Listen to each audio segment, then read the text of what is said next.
una evaluación del primer año de gestión. Sé que no ha sido fácil porque lo que hemos visto es precisamente una serie de reclamos, de demandas en cuanto a tener voz y voto en propuestas importantes en el ejercicio legislativo. A ver. Bueno, quizá hay que empezar trayendo a cuenta y recordando a la población el compromiso que como diputadas electas del FMLN, ¿verdad? La población que confió en el FMLN, en los departamentos que representamos, y la plataforma legislativa que también fue parte, digamos, de la propuesta que hicimos como partido para las elecciones del año pasado y que nos permitió también tener este espacio. Sigue firme ese compromiso que desde el 28 de febrero, luego de los resultados, pues teníamos claro y fuimos construyendo, digamos, cuál era la ruta y qué camino íbamos a trazarnos para el trabajo legislativo. Tenemos la claridad de que hay que ejercer un rol contralor desde la Asamblea Legislativa, alzando la voz cuando haya que hacerlo, denunciar aquellos abusos, y lo pusimos en práctica, se puede decir, desde el primer día, ¿verdad? El 1 de mayo del 2021, pues marcó justamente el rompimiento de ese rol que es básico en todo proceso democrático entre órganos de Estado, y que la Asamblea Legislativa, pues dada su composición mayoritariamente oficialista, lo iba a perder. Entonces corresponde a quienes estamos desde los partidos políticos que no formamos el bloque oficial ejercer esa Contraloría. Una discusión, por cierto, de lo que se hicieron ayer con relación a exonerar el tema del IVA. Arena dice que ya lo había propuesto, también Claudia Ortiz también que ya lo había propuesto. Es decir, hay elementos que concuerdan en todo esto, ¿no? O por lo menos intenciones. Bueno, en eso hay que decir algo. Nosotros hemos también procurado y atendido, digamos, demandas de sectores. Muchas de nuestras iniciativas, yo creo que la gran mayoría, vienen acompañando a los sectores que pues se acercan a nosotras, confían en nosotras, trabajan en conjunto las iniciativas para que las presentemos. Asumiendo ese rol, hemos, como ya también mencionaba Anabel, propuesto diferentes iniciativas, que en muchas de estas vamos a coincidir con otros grupos parlamentarios, y yo creo que eso es importante, porque significa que estamos escuchando lo que la población está diciéndonos en las calles, lo que la población nos está diciendo en las comunidades. ¿Han tenido ustedes ese acercamiento, Dina, con estos sectores? Sí. ¿Les han expresado lo que está pasando? Sí, definitivamente, y justamente para el caso, nosotras el año pasado también presentábamos una propuesta integral que es para establecer los precios de referencia de los insumos agrícolas. ¿Sí? Porque está bien establecer precios, o mejor dicho, quitarle el IVA a estos productos, pero esto puesta a disposición, ¿por cuánto tiempo es? 3 meses, 6 meses, 1 año, cuando debe de ser el Estado en su conjunto, a través de sus diferentes instituciones y competencias, quien debe de regular estos precios mediante una ley que responda no solamente al alto precio de los insumos que están sintiendo nuestros agricultores, sino con el tema de la comercialización. ¿Han tenido ustedes ese acercamiento, Dina, con estos sectores? Sí. ¿Les han expresado lo que está pasando? Sí, definitivamente, y justamente para el caso, nosotras el año pasado también presentábamos una propuesta integral, que es para establecer los precios de referencia de los insumos agrícolas. ¿Sí? Porque está bien establecer precios, o mejor dicho, quitarle el IVA a estos productos, pero esto puesta a disposición, ¿por cuánto tiempo es? 3 meses, 6 meses, 1 año, cuando debe de ser el Estado en su conjunto, a través de sus diferentes instituciones y competencias, quien debe de regular estos precios mediante una ley que responda no solamente al alto precio de los insumos que están sintiendo nuestros agricultores, sino con el tema de la comercialización. ¿Por qué solo Jaime y Marlene Funes estuvieron y no estuvieron ustedes acompañando esta pieza? Bueno, mira, yo creo que es parte... ¿Es evidente la división? ¿Es esto? Veámoslo así de manera muy tajante y directa en la pregunta. El secretario ¿Sí? se pregunta. Yo creo que ahí...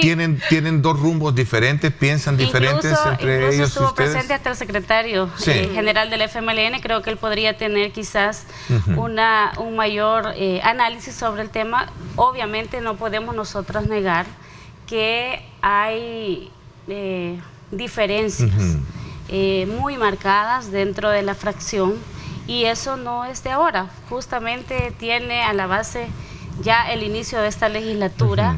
¿Y qué es eso? El tema de que no están de acuerdo, el método todavía sigue siendo el factor por el cual ustedes no están de acuerdo en la representación que tiene Guevara, por la forma en cómo fue electo. Eso es parte de, pero no es... O hay una esencia de análisis y discusión de puntos de partido, incluso diría yo, ¿no? Tiene más a la base, Ernesto, creo yo, la diferencia de opinión en cuanto al rol que debemos jugar en el momento actual.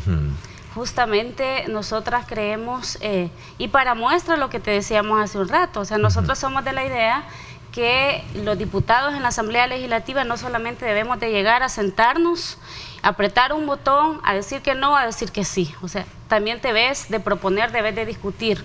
Entonces, justamente ese tema fue y ha sido una contradicción entre nosotros. ¿Por qué? Porque los demás compañeros, incluyendo el jefe de fracción, eran de la idea de que para qué estar presentando piezas. Entonces es parte de tu rol como diputado ser propositivo, atender las demandas de la gente. Ahora, si no se quiere asumir en ese momento, pues qué mal, pero mi rol es ese, la población me eligió para eso. La oposición como tal existe en todo proceso, existe oposición.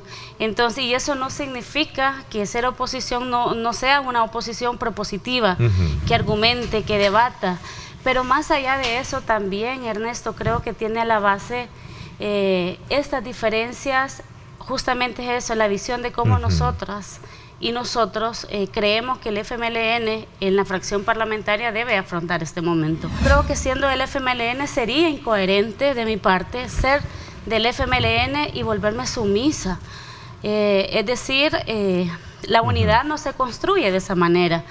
Estamos haciendo esfuerzos por salir en unidad con compañeros y compañeras al interior del partido, pero la unidad no se ve reflejada simple y sencillamente si el otro se va a someter a mis decisiones.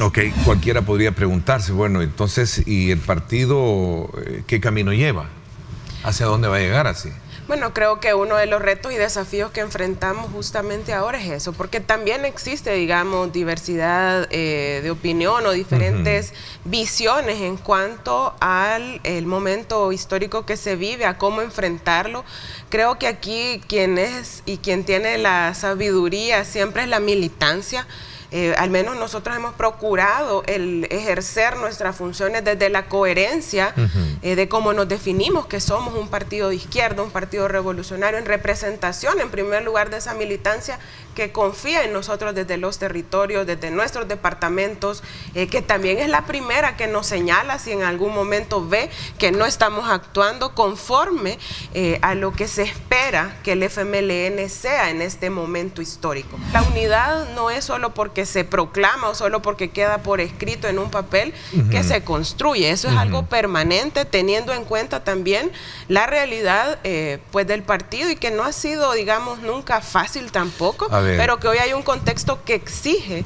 Yo creo que al final sería bueno que ampliaran y explicaran a qué se refieren, porque al final a esa agenda paralela son temas que responden a las demandas de la gente, responden a la plataforma que hemos presentado, incluso a la agenda estratégica que se ha planteado desde el partido. Entonces es digamos, un poco penoso que se dé ese tipo de declaración, porque al final no es eso. Igual que Anabel, lamento ese tipo de posiciones de una jefatura de fracción. Creo que los cargos y los puestos se validan en el trabajo, se validan en tu trabajo diario. Entonces no querés validar una posición que te han delegado, que te dieron, basado en calificativos a otros compañeros. Yo creo que querer hacer sentir la autoridad no es de esa manera. Y al menos con nosotras tampoco funciona así. ¿Qué impacto esto puede tener ya si lo vemos desde ese punto de vista como para presentarse como partido político?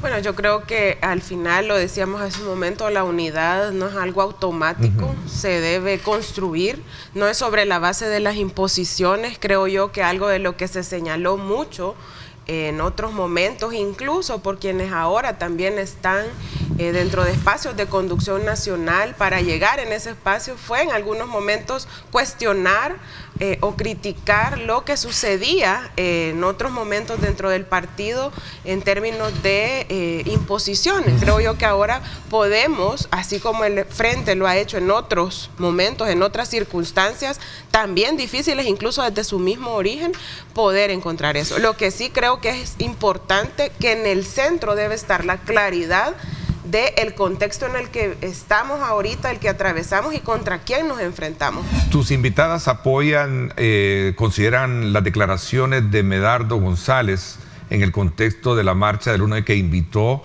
a los familiares a protestar precisamente contra estos, que si ustedes apoyan esa declaración. Mire, creo que ahí se descontextualizó lo que se quiso plantear. Nosotros hemos sido claras, incluso la votación alrededor de los regímenes de excepción ha sido en abstención, ¿verdad? ¿Por qué? Porque nosotros decimos hasta el tema de obviamente la votación es una decisión que tiene a la base lo técnico, pero también lo político, y en este caso creemos, y lo hemos sostenido desde el inicio, que para enfrentar la criminalidad, para poder ir detrás de quienes están vinculados a las pandillas o que han cometido delitos, pues hay un marco normativo. Está la ley antipandillas, el mismo Código Penal ya establecía también el tema de penas, y en fin, hay una normativa que avala. Okay. El gobierno tiene y ha tenido todas las herramientas posibles para combatir el tema de la seguridad, de la inseguridad. Entonces, ha tenido la ley antipandillas, que esa no se aprobaba ahorita. Entonces, esa viene desde hace muchos años. Tiene las herramientas y ha tenido las herramientas necesarias para combatir. ¿Ven positivo el estado de excepción y las capturas que se tienen? En lo que sí creo que ha existido un exceso es con el tema de los regímenes de excepción. El régimen de excepción no es para las pandillas. Entonces, lo que han aprobado es para limitar los derechos a la gente, porque la posibilidad de llevarse presos a los mareros la ha tenido siempre el gobierno. Que reafirmamos nuestro compromiso como diputadas del FMLN de seguir de manera coherente ejerciendo ese rol, ¿verdad?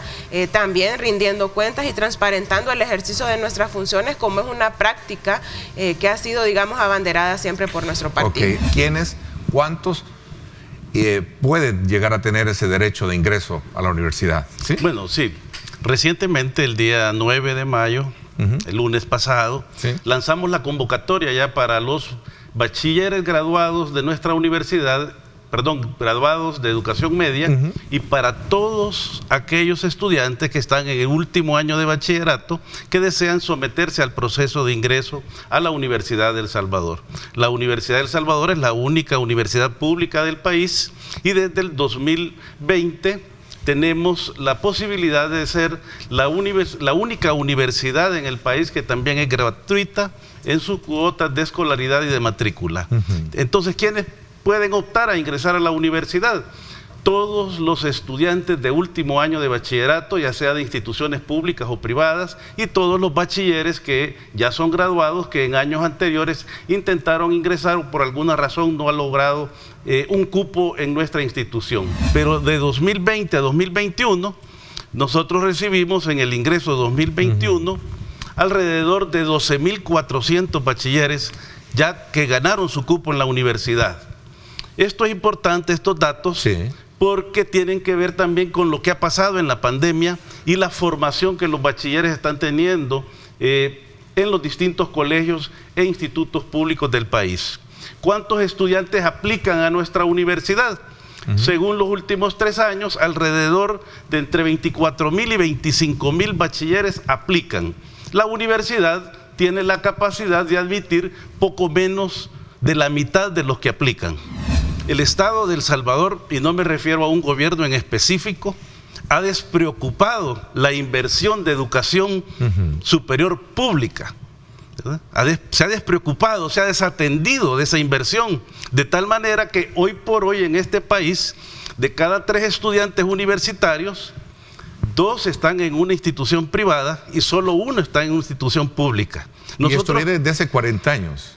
Y eso está así desde que surgieron prácticamente de manera masiva las universidades privadas. ¿Qué pasa con el resto? Esa es la gran pregunta, ¿verdad? Es el gran debate que hay. Esa es la gran pregunta que debemos de poner al centro, al margen de los intereses políticos. ¿Y cuál es el debate cómo se desarrolla este debate al interior de la misma universidad? ¿Cae en el tema de presupuesto? Tiene que ver lógicamente con el presupuesto, pero antes de llegar al presupuesto hay que hacer una revisión conceptual de lo que significa la educación superior. En este país, desde la Constitución de 1950, es obligación del Estado brindar educación básica, de manera obligatoria y gratuita, prácticamente. Hoy que se discutía la reforma a la Constitución de la República como universidad, proponíamos y proponemos aún que este derecho a la educación se eleve a nivel universitario y que sea reconocido el derecho a la educación superior como un derecho humano. Las deudas con la Universidad de El Salvador no son de este gobierno, son del país. La Universidad de El Salvador, lastimosamente, y para beneficio de su propia historia y del pueblo, participó de manera prácticamente directa en muchos procesos sociales y se volvió enemiga del Estado. Y los gobiernos militares y los gobiernos de derecha la vieron como una institución que había que mantenerla estrangulada. Bueno, y veamos ahora el otro rol que tiene que ver precisamente con esa afinidad que debe de existir entre la Universidad de El Salvador y los gobiernos, sabiendo que es la única institución pública que le va a formar, a crear y a parir profesionales al país. Sí, es correcto. La Universidad de El Salvador no puede seguir siendo vista como un enemigo a vencer. La Universidad de El Salvador es una institución que, por el contrario, le ha aportado tanto a este país en condiciones bastante precarias, en condiciones de hostigamiento y de abuso. Entonces, también la Universidad de El Salvador debe tener su propio proyecto de desarrollo, ¿verdad? Coincidir su proyecto de desarrollo con las políticas públicas y lo que está pasando a nivel regional y en el mundo. La universidad no puede seguir ofreciendo las mismas carreras para siempre, sino la universidad tiene que ir innovando sus carreras, adelantándose a lo que la sociedad necesita en términos de tecnología, en términos de ciencia, en términos de cultura. De manera que la universidad también debe de considerarse a sí misma objeto de interés en sí.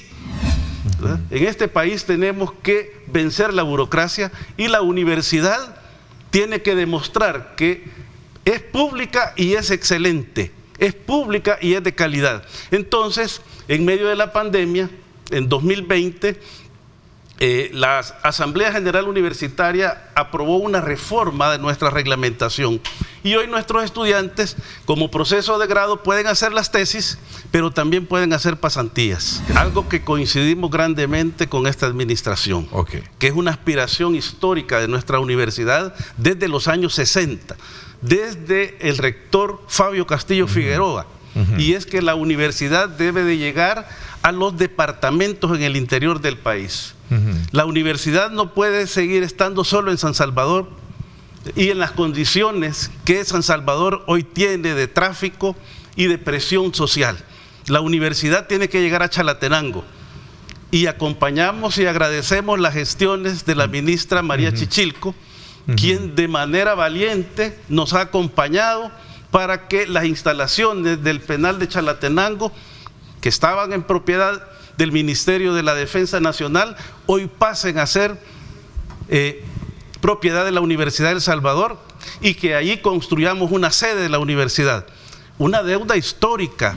La calidad de la educación en el país en sí, ¿verdad? Hay que ubicarla a nivel internacional y en Centroamérica no somos precisamente de los que tenemos mejores puntajes. La Universidad de El Salvador surge para formar buenos profesionales. El ideal es que todo aquel que toque la puerta de ingreso de nuestra universidad tenga una silla, tenga un cupo.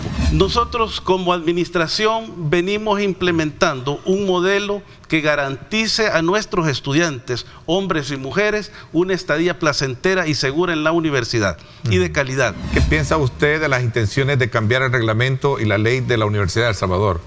Bueno, ¿cuáles son las amenazas que ven ellos? Eso aproximadamente un mes fue noticia nacional y nosotros invitamos al director nacional de Educación Superior, el maestro Cristian Aparicio, y él de manera tajante nos dijo, no existe ninguna propuesta al respecto. Esto comenzó a circular aparentemente como una fake news. Sin embargo, una noticia falsa, no es más un rumor. Sin embargo, la universidad está preparada. La universidad está preparada para impulsar una reforma. Lógicamente, creemos que se debe de respetar que cualquier reforma en la Universidad de El Salvador debe nacer de la universidad misma, del gobierno colegiado que al interior de la institución hay.